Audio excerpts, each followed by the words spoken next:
आप सुन रहे हैं सुबह संदेश मॉर्निंग वॉइस। अब प्रभु का दास ओएम मात्यु पटना से वचन से बांटा जाएगा।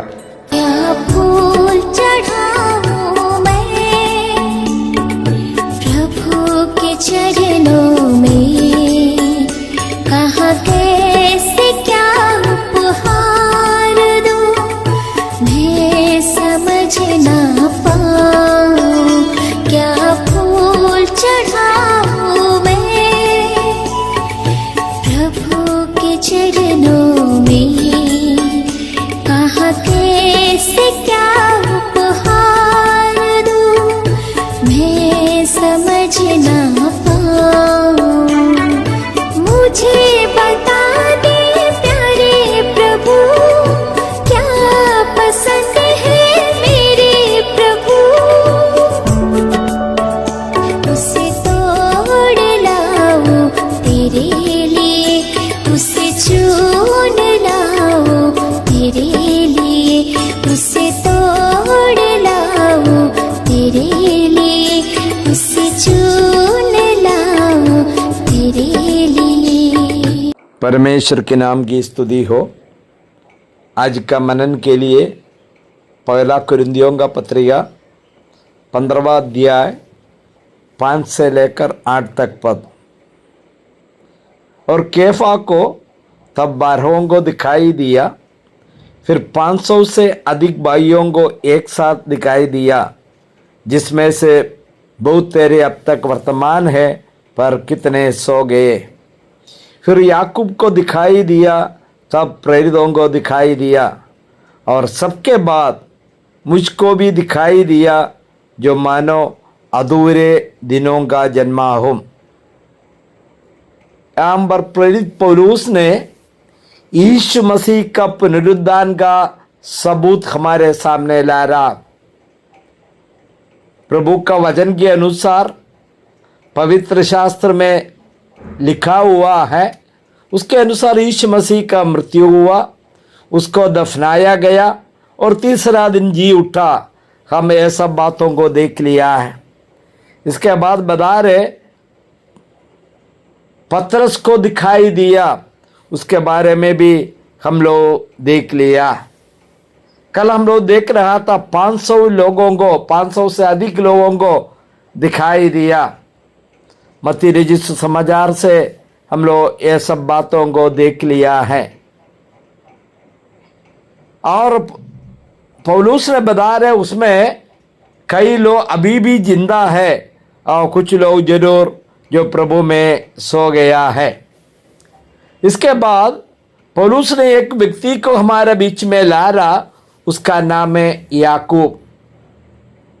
हमें मालूम है याकूब कौन है।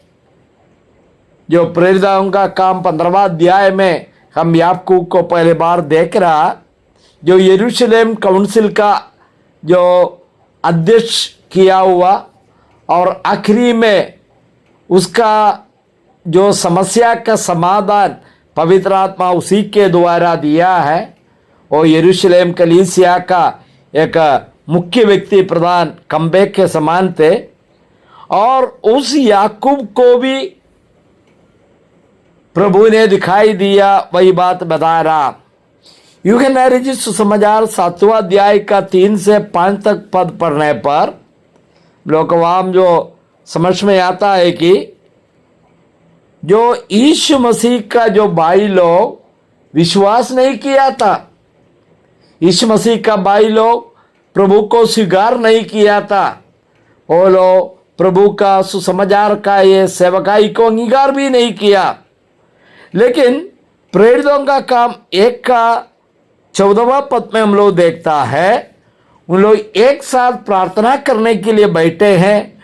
वहाँ यीशु मसीह का माँ और उनका भाई लोग भी है, वैसे ही लिखा हुआ है। इसका मतलब यीशु मसीह का पुनरुत्थान के बाद में जो इन लोग प्रभु में आया, विश्वास में आया और आत्मिक जीवन में आगे बढ़े हैं। इसके बाद पौलुस ने बता रहे हर एक प्रेरितों को प्रभु यीशु मसीह दिखाई दिया। हम लोग ऑलरेडी देख लिया है, जो बंद कमरे के अंदर में प्रेरित लोग थे और प्रभु ने वहाँ जाकर उनको दिखाई दिया और इसी प्रकार सबूत के साथ मैं जी उठा करके प्रभु ने बताया और वही बात जो पौलुस बता रहा। लेकिन 8वां पद में हम लोग पढ़ते हैं जो यहाँ पर पौलुस ने बता रहा है और सबके बाद मुझको भी दिखाई दिया जो मानो अधूरे दिनों का जन्मा हूं। हम अपने आप को कितने छोटा करके वो दिखा रहा, मैं प्रेरित कहलाने का योग्य नहीं हूं। यीशु मसीह ने 12 चेलों को चुन लिया, उसी में मैं नहीं हूं, लेकिन परमेश्वर ने मुझ पर भी दया किया है। मैं अधूरे दिनों का जन्मा हूं, मतलब मैं उस ग्रुप में नहीं है, प्रेरित कहलाने का बात नहीं है। और पौलुस के बारे में मैं मालूम है, पौलुस अपने आप को बता रहा मैं इसके लिए योग्य नहीं है।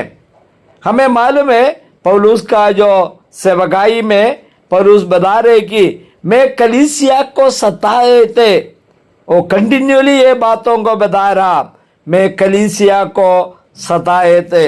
लेकिन पौलुस बता रहे इसका 9वां पद में, क्योंकि मैं प्रेरित में सबसे छोटा हूं, वरन प्रेरित कहलाने का योग्य भी नहीं है, क्योंकि मैंने परमेश्वर का कलीसिया को सताए थे। परंतु मैं जो कुछ भी हूं परमेश्वर के अनुग्रह से हूं, और उसका अनुग्रह जो मुझ पर हुआ वह व्यर्थ नहीं हुआ, परंतु मैंने उन सबसे बढ़कर परिश्रम भी किया, तो भी ये मेरी ओर से नहीं हुआ, परंतु परमेश्वर के अनुग्रह जो मुझ पर था। यहाँ पर प्रेरित पौलुस ने परमेश्वर का अनुग्रह के बारे में बता रहे, मैं बिल्कुल इसके लिए योग्य नहीं था, लेकिन परमेश्वर का अनुग्रह मेरे ऊपर आया। अनुग्रह मतलब मैं वो पाने के लिए बिल्कुल योग्य नहीं था, मेरा कर्मों के द्वारा नहीं है। हमें मालूम है उद्धार भी अनुग्रह के द्वारा। मुझे सुनने वाला भाई लोग, आज हम जिंदा है तो, आज भी हम कुछ भी है तो, आज हम इस प्रभु का सेवा में है तो केवल अनुग्रह ही है, परमेश्वर का अनुग्रह। उसका अनुग्रह नहीं है तो हम जिंदा भी नहीं रह सकता था। परमेश्वर ने हमें इतना अनुग्रह दिया, अभी हमारा कर्तव्य है उस परमेश्वर को महिमा करते हुए उनका इस जो सुसमाचार लोगों तक पहुंचाना है। सुनने वाला सबको प्रभु आशीष दे। प्रभु के नाम की स्तुति हो, आमीन।